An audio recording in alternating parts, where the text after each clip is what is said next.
now you're announcing this major new deal with Sanofi. Walk me through it. Sanofi is a wonderful company. It's in the top 10 pharma companies in the planet, and it's one of the companies leaning in most heavily in the use of AI across all the company. They have many interesting ways that they use AI.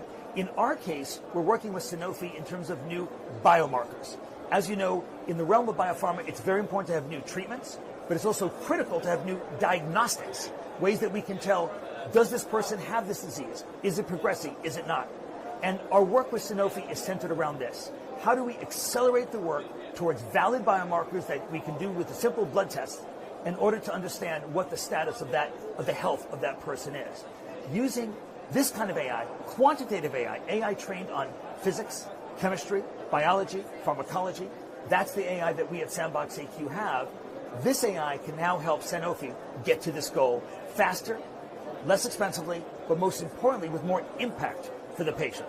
Okay, so what's the end goal of this new partnership with Sanofi? And I guess critically here, because you are dealing with health markers, you're dealing with the health industry, how do you ensure the accuracy of your AI models?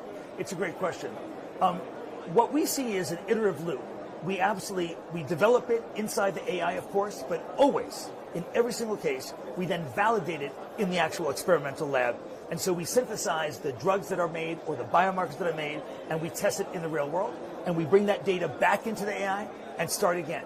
This iterative loop, which actually is very, very fast, it just takes months, not years, really allows us to get these drugs and therapies and diagnostics out very, very quickly.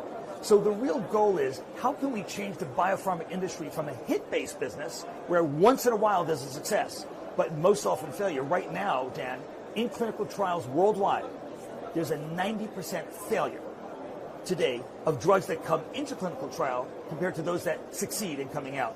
We want to change that number dramatically with this quantitative AI, with LQMs.